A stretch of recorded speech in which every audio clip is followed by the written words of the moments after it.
നമസ്കാരം. യൂത്ത് കോൺഗ്രസ് സംസ്ഥാന general secretary Lindo P Anto ആണ് ഇപ്പോൾ നമ്മുടെ അതിഥിയായി എത്തിയിരിക്കുന്നത്. സ്വാഗതം. വലിയ ഒരു തെരഞ്ഞെടുപ്പിന്റെ പടിവാതിക്കലെത്തി നിൽക്കുകയാണ് കോൺഗ്രസ്. തദ്ദേശ സ്വയംഭരണ സ്ഥാപനങ്ങളിലേക്കുള്ള തെരഞ്ഞെടുപ്പ്, അത് കഴിഞ്ഞ് 6 മാസത്തിനകം നിയമസഭാ തെരഞ്ഞെടുപ്പ്. ഈ കഴിഞ്ഞ 2 തവണയായി പ്രതിപക്ഷത്തിരിക്കുന്ന കോൺഗ്രസിന് വേണ്ടി കോൺഗ്രസിന്റെ ഒരു പവർ ഹൗസായി KSUവും യൂത്ത് കോൺഗ്രസും എല്ലാം തെരുവിൽ അടികൊള്ളുകയാണ്. നിരവധിയായ യുവജന വിഷയങ്ങൾ ഏറ്റെടുത്ത് സമരം ചെയ്യുന്ന യൂത്ത് കോൺഗ്രസ് കമ്മിറ്റിയിലെ ഒരു ഭാരവാഹി കൂടിയാണ് താങ്കൾ. എങ്ങനെയാണ് കോൺഗ്രസിന്റെ വരാനിരിക്കുന്ന തെരഞ്ഞെടുപ്പിലെ ഒരു പ്രതീക്ഷ പങ്കുവെക്കാനുള്ളത്?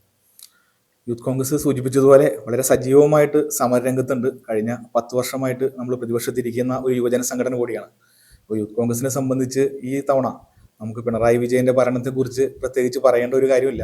കേരളത്തിലെ ജനങ്ങൾ മുഴുവൻ വെറുത്തിരിക്കുന്ന ഒരു സർക്കാരായിട്ട് പിണറായി വിജയന്റെ സർക്കാർ മാറി. ഇപ്പോൾ ഏറ്റവും അവസാനം നമുക്കറിയാം, ഏറ്റവും അവസാനം ഒരു PR വർക്കിന്റെ ഭാഗമായിട്ട് അതിദരിദ്ര കേരളം എന്നൊക്കെ ഒരു മുദ്രാവാക്യം ഉയർത്തിക്കൊണ്ട് അത് തന്നെ നമ്മുടെ ഈ തൊട്ടടുത്ത പ്രദേശങ്ങളിലൊക്കെ പരിശോധിച്ചാൽ തന്നെ ഒട്ടനവധി കുടുംബങ്ങൾ ഇന്നും വളരെയധികം ദുരിതം അനുഭവിക്കുന്ന, ഒരു നേരത്തിന് ഭക്ഷണം കിട്ടാൻ പോലും പ്രയാസം അനുഭവിക്കുന്ന ആളുകളൊക്കെ നമ്മുടെ ഈ പരിസരങ്ങളിലൊക്കെ ഉണ്ട്. അപ്പോഴാണ് ഒരു PR വർക്കിന്റെ ഭാഗമായിട്ട് പിണറായി വിജയൻ സർക്കാർ ഇത്തരത്തിലുള്ള ഒരു തട്ടിപ്പൊക്കെ ആയിട്ട് ഇറങ്ങിയിരിക്കുന്നത്. അപ്പോൾ അതൊക്കെ കേരളത്തിലെ ജനത തിരിച്ചറിയുന്നു. BJP CPM കൂട്ടുകെട്ട് നമ്മൾ നേരത്തെ പറയുന്നതാണ്. പക്ഷെ അത് ഇന്ന് പൊതുജനങ്ങൾക്ക് മനസ്സിലായി. ഇപ്പോൾ PM ശ്രീ പദ്ധതി ഉൾപ്പെടെ BJPക്ക് വേണ്ടി പണിയെടുക്കുന്ന ഒരു ഗവൺമെന്റ് ആയിട്ട് പിണറായി സർക്കാർ മാറിയിരിക്കുന്ന ഒരു കാലഘട്ടം. അപ്പൊ കേരളത്തിലെ ജനത ആഗ്രഹിക്കുന്നത് UDF തിരിച്ചു വരണം. വീണ്ടും ഉമ്മൻചാണ്ടി സർക്കാരിന്റെ ഒക്കെ കാലത്ത് നടന്ന ആ വികസന പ്രവർത്തനങ്ങളിലേക്ക് നമ്മുടെ നാട് മുന്നോട്ട് പോകണം എന്നാണ് കേരളത്തിലെ ജനത ആഗ്രഹിക്കുന്നത്. അതിനോടൊപ്പം തന്നെയാണ് യൂത്ത് കോൺഗ്രസും ഈ സർക്കാരിനെതിരെ കഴിഞ്ഞ നാളുകളിലൊക്കെ വളരെയധികം സമര പോരാട്ടങ്ങൾക്ക് നേതൃത്വം കൊടുത്തു. തുടർന്നും നമ്മളിപ്പോൾ സജീവമായിട്ട് സമരരംഗത്ത് തന്നെയുണ്ട്.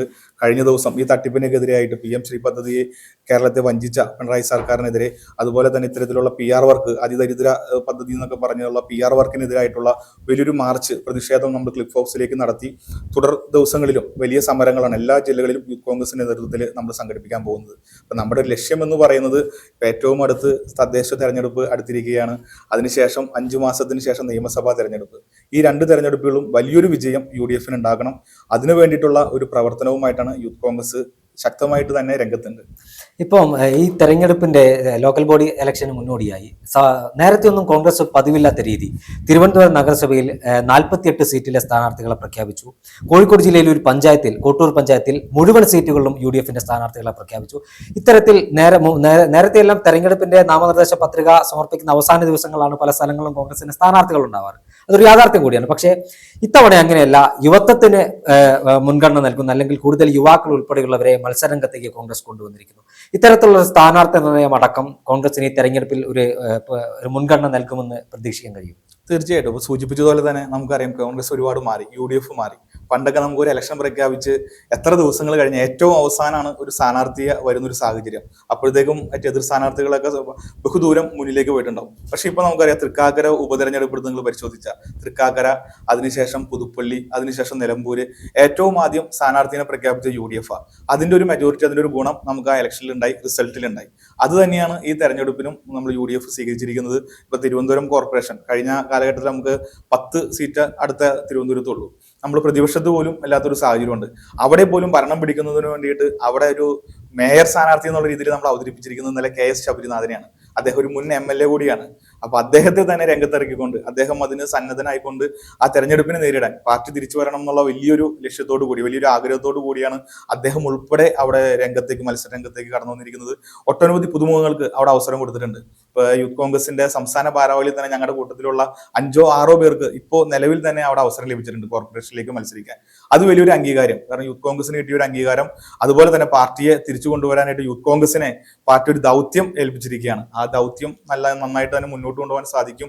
കോർപ്പറേഷനിൽ ശക്തമായിട്ടുള്ള മത്സരം കാഴ്ചവെക്കാൻ പറ്റും. അതിന്റെ ഒരു തുടക്കമാണ് ഇന്നലെ ഉണ്ടായിട്ടുള്ളത്. ആ സ്ഥാനാർത്ഥി നിർണയം വന്നതോടുകൂടി തന്നെ വലിയൊരു ആവേശം അവിടുത്തെ പാർട്ടി പ്രവർത്തകരുടെ ഇടയിൽ ഉണ്ടായിട്ടുണ്ട്. അതൊരു വലിയ ഗുണം ചെയ്യുമെന്നാണ് ഞങ്ങളുടെ ഒരു വിശ്വാസം. ഈ PM ശ്രീ പദ്ധതി ഉൾപ്പെടെയുള്ള വിഷയങ്ങളിൽ കേരളത്തിലെ BJPയും CPM തമ്മിലുള്ള ഒരു അന്തർധാര പരസ്യമായിരിക്കുന്നു എന്നാണ് യൂത്ത് കോൺഗ്രസ് ഉൾപ്പെടെയുള്ള ഈ പ്രതിപക്ഷ യുവജന സംഘടനകൾ പറയുന്നത്.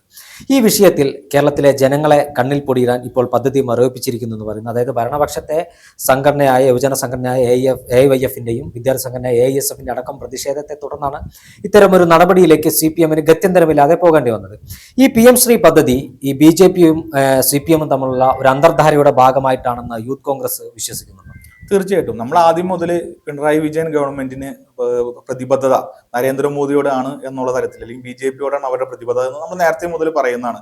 അതിന് ഒരുപാട് സാഹചര്യങ്ങൾ നമ്മുടെ നാട്ടിലുണ്ടായിട്ടുണ്ട്. ഇപ്പൊ പല കേസുകൾ, ഇപ്പൊ ലാവ്ലിൻ കേസ് തന്നെ നമ്മൾ പരിശോധിച്ചു കഴിഞ്ഞാൽ എത്ര നാളാണ് അത് മാറ്റിവെച്ചത്? ആ കേസിന് ഒരു അനക്കം ഉണ്ടായിട്ടില്ല. പിണറായി വിജയനെതിരെ ഒരു നടപടി എടുക്കുന്നതിന് വേണ്ടിയിട്ടോ അല്ലെങ്കിൽ അദ്ദേഹത്തിനെതിരെ ഒരു നടപടി സ്വീകരിക്കുന്നതിന് വേണ്ടി ഗവൺമെന്റ് തയ്യാറായിട്ടില്ല, നരേന്ദ്രമോദിയുടെ ഗവൺമെന്റ്. ഇപ്പൊ കഴിഞ്ഞ ദിവസമാണ് പത്രമാധ്യമങ്ങളിൽ ഒരു വാർത്ത പുറത്തു വന്നത്. അദ്ദേഹത്തിന്റെ മകനെതിരെ പോലും എൻഫോഴ്സ്മെന്റ് ഡയറക്ടറേറ്റ് ഒരു നോട്ടീസ് നൽകി. പക്ഷെ ആ നോട്ടീസിന് മേൽ 2023 നോട്ടീസ് കൊടുത്തായിട്ടാണ് നമുക്ക് രേഖകളിൽ നിന്ന് മനസ്സിലാക്കാൻ സാധിക്കുന്നത്. പക്ഷെ അതിനുശേഷം ഒരു നടപടി സ്വീകരിച്ചിട്ടില്ല. മറ്റു സംസ്ഥാനങ്ങളിലോ അല്ലെങ്കിൽ മറ്റ് BJP-ക്കെതിരായിട്ടുള്ള പ്രവർത്തിക്കുന്ന ആളുകൾക്കുള്ള ഒരു അവസ്ഥ നമുക്കറിയാം. നമ്മുടെ നാട്ടില് എൻഫോഴ്സ്മെന്റ് ഡയറക്ടറേറ്റിനെയും മീഡിയനെയൊക്കെ ഉപയോഗിച്ചുകൊണ്ട് അവരെ വേട്ടയാടുന്ന ഒരു സമീപനം. ഇപ്പോൾ ആം ആദ്മി സർക്കാർ ഡൽഹിയിൽ ഉണ്ടായപ്പോൾ അവിടുത്തെ അരവിന്ദ് കെജ്രിവാളിനെ ഉൾപ്പെടെ ജയിലിലാക്കിയ ഒരു സർക്കാരാണ് നരേന്ദ്രമോദിയുടെ. പക്ഷെ പിണറായി വിജയനോടുള്ള സമീപനം എന്താണ്? അത് തെളിവ് സഹിതം അദ്ദേഹത്തിന്റെ മകൾ വീണ വിജയനെതിരെ മാസപ്പടി ആരോപണം ഉണ്ടായി. നമ്മളൊക്കെ ശക്തമായിട്ടുള്ള സമരം നടത്തിയതാ. പിണറായി വിജയനെതിരെ കുടുംബത്തെ സഹായിക്കുന്നു, കുടുംബത്തിന് വേണ്ടി നിൽക്കുന്ന ഒരു മുഖ്യമന്ത്രിയെ അദ്ദേഹം പ്രവർത്തിക്കുന്നു എന്നൊക്കെ ആരോപണം വന്ന സമയത്ത് പോലും ഈ നരേന്ദ്രമോദിയുടെ അല്ലെങ്കിൽ BJP സർക്കാർ പിണറായി വിജയനെ തൊടുന്ന ഒരു സമീപനം ഉണ്ടായിട്ടില്ല. അപ്പൊ അതിന്റെ അർത്ഥം എന്ന് പറഞ്ഞിട്ടുണ്ടെങ്കിൽ അവരുടെ രണ്ടുപേരുടെ ഉദ്ദേശം ഒന്നാണ്. ഇപ്പൊ നമ്മൾ കഴിഞ്ഞ ദിവസങ്ങളിൽ ഒരു ചാനൽ ചർച്ചയിൽ ഉണ്ണി ബാലകൃഷ്ണൻ പറഞ്ഞൊരു പോയിന്റ് ഉണ്ട്. കാരണം അവരെ സംബന്ധിച്ച് കോൺഗ്രസിനെ ഇല്ലാതാക്കുക. അപ്പൊ BJP-യുടെ ഒരു പ്രഖ്യാപിത ലക്ഷ്യം എന്ന് പറയുന്നത് കോൺഗ്രസ് മുക്ത ഭാരതം. അത് തന്നെയാണ് CPM-ന്റെ ലക്ഷ്യം, കോൺഗ്രസിനെ ഇല്ലാതാക്കുക. അപ്പൊ അതിനു വേണ്ടിയിട്ട് അവർ ഒരുമിച്ച് നിന്നുകൊണ്ട് കോൺഗ്രസിനെ ഇല്ലാതാക്കുക എന്നൊരു പ്രവർത്തനവുമായിട്ടാണ് BJP-യും CPM മുന്നോട്ട് പോകുന്നത്. അതിപ്പോ സത്യത്തിൽ പുറത്തു വന്നിരിക്കുന്ന ഒരു സാഹചര്യം ഈ PM ശ്രീ പദ്ധതി വഴിയായിട്ട് കേരളത്തിലെ ജനങ്ങൾക്ക് നമ്മൾ ഉന്നയിച്ച ആരോപണം അത് ശരിയായിരുന്നു എന്ന് ബോധ്യപ്പെടുന്ന തരത്തിലാണ് PM ശ്രീ പദ്ധതിയിൽ ഉണ്ടായ ആ ഒപ്പുവെക്കല്. അത് പലപ്പോഴും അത് എന്താണ് സംഭവിച്ചത് എന്ന് നമുക്ക് ഇപ്പോഴും മനസ്സിലാക്കുന്നത്. കാരണം CPI ഉൾപ്പെടെ ആ നിലപാട് സ്വീകരിച്ചു. കാരണം അവർ BJP-ക്ക് അനുകൂലമായിട്ടൊരു നടപടി സ്വീകരിച്ചപ്പോൾ കൃത്യമായിട്ട് CPI ഉൾപ്പെടെ, CPI മാത്രമല്ല കേരളത്തിലെ UDF-ഉം യൂത്ത് കോൺഗ്രസും എല്ലാം അതിനെതിരെ ശക്തമായിട്ടുള്ള പ്രതിഷേധം ഉയർത്തി. പക്ഷെ എന്നാൽ പോലും ഏറ്റവും ഒടുവിലാണ് CPI-ക്ക് കീഴടങ്ങുന്ന തരത്തിലേക്ക് പിണറായി വിജയനും ആ ഗവൺമെന്റും മാറിയത്. അപ്പോൾ അതിൽ നിന്നെല്ലാം അവരുടെ ഉദ്ദേശം കൃത്യമാണ്, BJP-യെ സഹായിക്കുക, അവരുടെ പദ്ധതികൾ കേരളത്തിൽ കൊണ്ടുവരാൻ വേണ്ടിയിട്ടുള്ള ശ്രമം, അതിനൊരു നടപടിക്ക് ഒരു അംഗീകാരം കൊടുക്കുന്ന തരത്തിലാണ് പിണറായി ഗവൺമെന്റിന്റെ നടപടികൾ നമുക്ക് കാണാൻ സാധിക്കുന്നത്. അപ്പൊ അവർ പറയുന്നത് 1500 കോടി രൂപയ്ക്ക് വേണ്ടിയിട്ട് കേരളത്തിൽ ഒറ്റുകൊടുക്കുന്ന ഒരു സമീപനമാണ് പിണറായി വിജയന്റെ ആ ഒരു ഭാഗത്തു നിന്ന്, VC കോണ്ടിയുടെ ഒക്കെ ഭാഗത്തു നിന്ന് ഉണ്ടായത്. അപ്പൊ അതൊരു ഒരിക്കലും അംഗീകരിക്കാനായിട്ട് സാധിക്കുകയില്ല. കേരളത്തിലെ ജനങ്ങൾക്കും അത് ബോധ്യപ്പെട്ടു. ഇപ്പൊ പദ്ധതിയിൽ നിന്ന് താൽക്കാലികമായെങ്കിലും ഒന്ന് കണ്ണിൽ പൊടിയിടാനായിട്ട് ഞങ്ങൾ പിൻവലിയുന്നു അല്ലെങ്കിൽ അത് പിൻവലിക്കാൻ പോകുന്നു എന്ന് പറഞ്ഞുവെങ്കിലും ഇവരുടെ ആത്യന്തികമായ ലക്ഷ്യം, BJP-യുടെയും CPM-ന്റെയും ലക്ഷ്യം എന്ന് പറയുന്നത് കേരളത്തിലെ കോൺഗ്രസിനെ ഇല്ലാതാക്കുക, അവരുടെ കൂട്ടുകെട്ട് തുറന്നു കൊണ്ടുപോവുക. അതിന്റെ ഒരു ഭാഗം തന്നെയാണ് PM ശ്രീ പദ്ധതി എന്ന് തന്നെയാണ് ഞങ്ങളുടെ വിശ്വാസം. അത് ഇവിടെ നടപ്പിലാക്കാൻ ഇനിയും മുന്നോട്ട് വന്നാൽ ശക്തമായിട്ടുള്ള പ്രതിഷേധങ്ങൾ, ഇപ്പൊ കഴിഞ്ഞ ദിവസം ക്ലിഫ് ഹൗസിലേക്ക് ഉൾപ്പെടെ നമ്മൾ ഈ വിഷയം ഉന്നയിച്ച് യൂത്ത് കോൺഗ്രസിന്റെ മാർച്ച് നടത്തി. ഇനി മുഴുവൻ കേന്ദ്രങ്ങളിലും ജില്ലാതലത്തിലും സംസ്ഥാന മണ്ഡല തലങ്ങളിലും എല്ലാം ശക്തമായിട്ടുള്ള പ്രതിഷേധം ഇതിന്റെ പേരിൽ ഉണ്ടാകുമെന്നും കൂടി ഞങ്ങൾ സൂചിപ്പിക്കുകയാണ്.